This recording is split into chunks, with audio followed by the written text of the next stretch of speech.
오늘의 10분 말씀. 사무엘하 7장에서 다윗은 하나님으로부터 그의 간청을 거절당했습니다. 하나님은 다윗이 그를 위해 성전 짓는 것을 허락하지 않으셨습니다. 하지만 하나님은 다윗에게 언약을 주십니다. 그리고 다윗은 그 언약을 신뢰하며 주님과 같은 분은 없음을 기도로 고백했습니다. 오늘 8장은 하나님께서 다윗에게 주신 그 언약을 가시적으로 성취하십니다. 그래서 저와 여러분들에게 하나님의 나라가 실질적으로 임하게 되면 어떻게 될지를 가시적으로 보여주십니다. 오늘 우리들이 집중해야 하는 것은 다윗의 공적이 아닙니다. 하나님의 언약의 성취입니다. 저와 여러분들도 이 땅에 살아가면서 나의 업적이 아닌 하나님의 은혜를 볼 수 있어야 합니다. 붙들어야 합니다. 오늘 본문을 통해 하나님께서 나의 삶에, 나의 가정에, 우리 교회 공동체에 이 시대에 베풀어 주신 하나님의 은혜를 발견하는 시간 되시길 바랍니다. 오늘 본문은 크게 두 부분으로 나눌 수 있습니다. 첫 번째는 하나님이 다윗의 나라를 승리하게 하십니다. 두 번째는 다윗 왕의 통치를 평가합니다.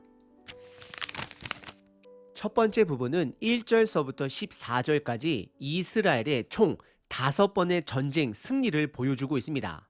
그리고 다윗은 그 승리를 하나님께 돌립니다. 첫 번째 전쟁의 승리는 이스라엘과 가까이 붙어있는 블레셋입니다. 1절에 보시면 다윗은 블레셋으로부터 항복을 받아냅니다. 그리고 두 번째 전쟁은 2절에 모압과의 전쟁에서 승리하게 됩니다. 세 번째 전쟁은 3절과 4절에 소바왕 하닷 에셀과의 전쟁에서 승리하게 됩니다. 세 번째 전쟁에서 특이한 점은 다윗이 그들이 사로잡은 병거의 말을 100대의 병거의 말만 남겨두고 나머지 말들은 힘줄을 끊어 더 이상 말의 역할을 하지 못하게 합니다.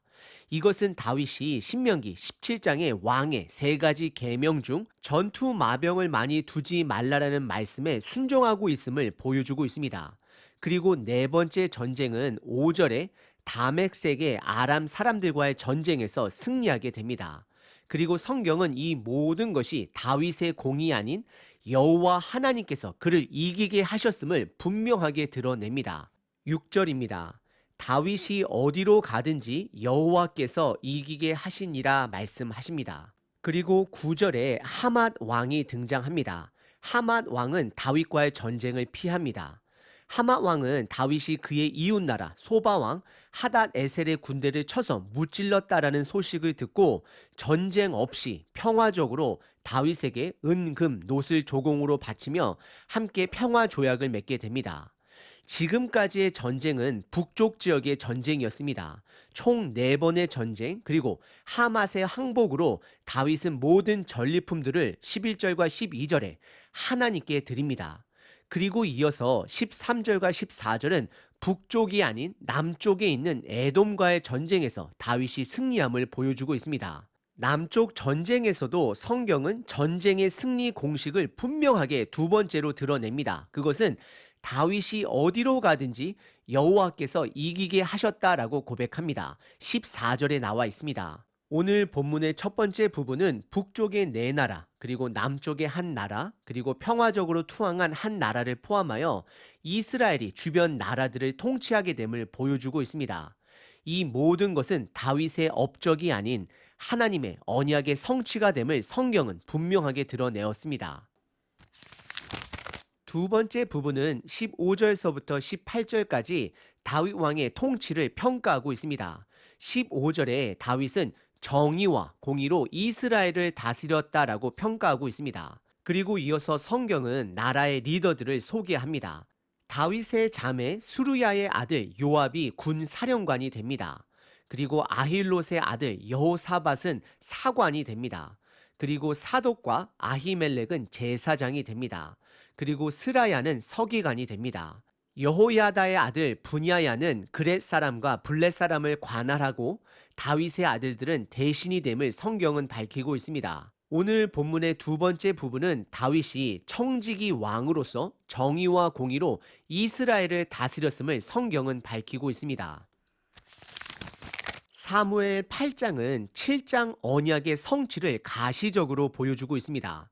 7장 11절에 하나님은 다윗에게 모든 원수에서 벗어나 편히 쉬게 하리라 약속하셨습니다. 그리고 그 언약의 성취가 8장에서 상징적으로, 가시적으로, 그리고 앞으로 예수님을 통해 완성될 하나님의 나라를 예언적으로 보여주고 있는 것입니다. 하나님의 나라는 믿는 사람들의 리더십과 같은 능력이나 아니면 착한 마음과 같은 행실로 이루어지는 것이 아닙니다. 오늘 본문은 하나님의 나라는 절대적으로 하나님의 언약에 달려 있음을 보여주고 있습니다.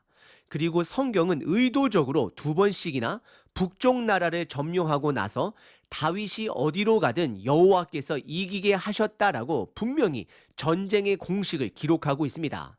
남쪽 나라 에돔을 점령하고도 다시 한번 반복하여 하나님이 이기게 하셨음을 드러냅니다.